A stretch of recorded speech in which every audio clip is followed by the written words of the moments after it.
Time to get 200,000 pesos. Are you ready, Angeline? Yes. Let's go. Lloyd and Angeline for round one.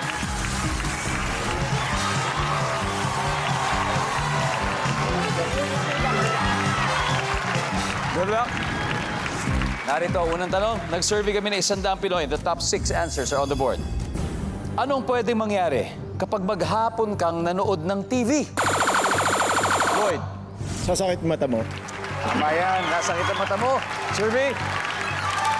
Answer. Lloyd, pass or play? Play. All right, let's play round one. Balik na tayo.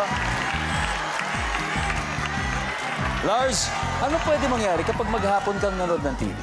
Tataba. Oh. Kasi siyempre, baka nakaupo ka lang, tapos may mga kung ano-anong snacks na kinakain, tataba.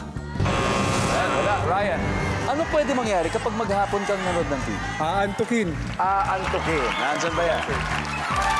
Pwede. Ano pwede mangyari kapag maghapon kang nanood ng TV, JC? Kuya Dong, sasakit ang ulo. Nasakit ang ulo. Good answer.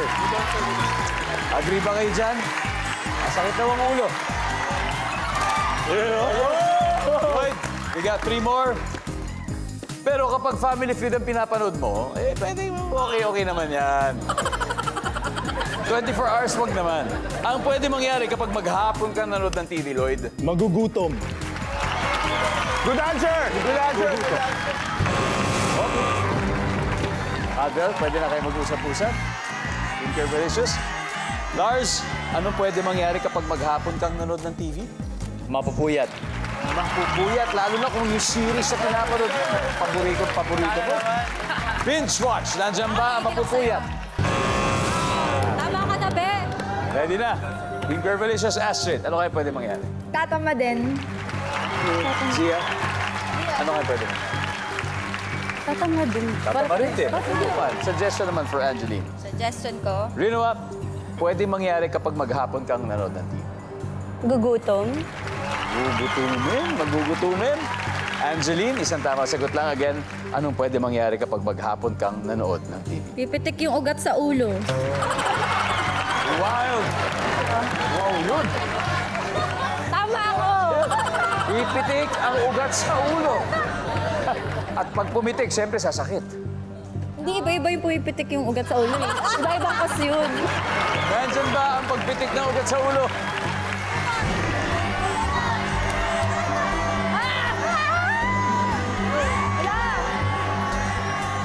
Kaya, Be.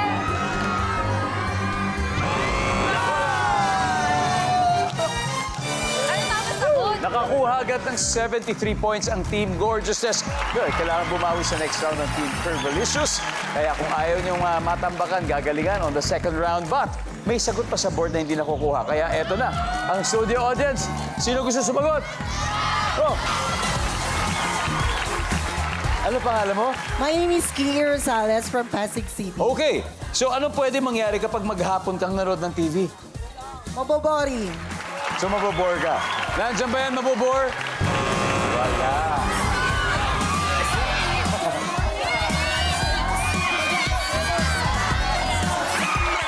Anong pangalan mo?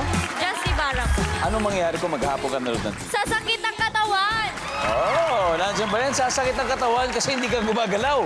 Nandiyan ba yan? Yes! Congratulations. We got 2 more. Number 6. Ano ba yung number 6? Hindi makaka-work. Yun, tatama rin magtrabaho. And finally, number 4. Lalabo ang mata.